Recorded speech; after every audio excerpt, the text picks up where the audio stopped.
Bengaluru Chinnaswamy stadium వేదికగా RCB Delhi జట్ల మధ్య జరిగిన ఐపీఎల్ 24వ మ్యాచ్లో ఢిల్లీ జట్టు ఘన విజయం సాధించింది. మరోసారి సొంత మైదానం బెంగళూరుకి విరోధంగా మారింది. కేవలం 3 ఓవర్లలో 60 పరుగులు సాధించిన ఆర్సీబీ జట్టు ఫిల్ సాల్ట్ రనౌట్ అయ్యాక ఏ దశలోనూ కోలుకోలేదు. వరుసగా వికెట్లు కోల్పోతూ కనీసం 150 పరుగులైనా చేస్తారా అనే అనుమానం కలిగించింది.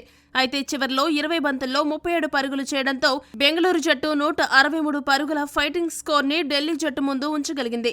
లక్ష్యం చిన్నదే అయినా ఆర్సీబీ బౌలర్లు ఆరంభంలో అద్భుతంగా బౌలింగ్ చేస్తూ పవర్ ప్లేలోనే 3 వికెట్లు తీసి ఢిల్లీని ఇబ్బంది పెట్టినట్టు కనపడినప్పటికీ కేఎల్ రాహుల్ అడ్డుగోడలా నిలబడి క్లాసీ నాక్ ఆడి ఢిల్లీకి గెలుపుని ఖాయం చేశాడు. ఫలితంగా ఢిల్లీ జట్టు 6 వికెట్ల తేడాతో బెంగళూరుని వారి సొంత గడ్డపై ఓడించింది.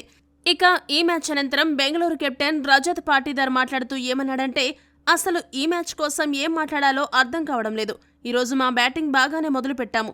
అయితే సాల్ట్ రన్అట్ అయ్యాక ఒక్కసారిగా మా బ్యాటింగ్ మొత్తం కుప్పకూలిపోయింది. ఢిల్లీ బౌలర్లు వికెట్లు తీస్తూ మాపై క్రమం తప్పకుండా ఒత్తిడి పెంచారు.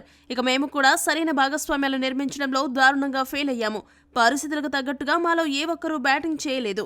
ఇది నిజానికి ఆమోదించదగింది కాదు. అయితే టిమ్ డేవిడ్ ఈ రోజు ఆడిన ఇన్నింగ్స్ వల్లనే మేము ఈ మాత్రం పరుగులైన స్కోర్ బోర్డు పైన పెట్టగలిగాము. ఇక ఈ చిన్న స్కోర్ని డిఫెండ్ చేయడంలో మా బౌలర్లు చాలా చక్కగా ఢిల్లీని ఇబ్బంది పెడుతూ వచ్చారు. అయితే నేను కేఎల్ రాహుల్ క్యాచ్ని డ్రాప్ చేసి పెద్ద తప్పు చేశాను. ఆ క్యాచ్ డ్రాప్ వల్లే మేము గెలిచే మ్యాచ్ని చేజార్చుకున్నాము. వచ్చిన ఆ అవకాశాన్ని ఉపయోగించుకుంటూ రాహుల్ తన సూపర్ ఇన్నింగ్స్తో మా నుంచి ఈ మ్యాచ్ని లాగేసుకున్నాడు. ఈ మ్యాచ్లో జరిగిన లాస్ని పక్కన పెట్టి తదుపరి మ్యాచ్లకు సిద్ధమవుతామని పాటీదార్ ముగించాడు. ఈ వీడియో కనుక మీకు నచ్చినట్టయితే లైక్, షేర్, కామెంట్ చేయండి. మరిన్ని స్పోర్ట్స్ అప్డేట్స్ కోసం మా ఛానల్ను సబ్స్క్రైబ్ చేసుకోండి.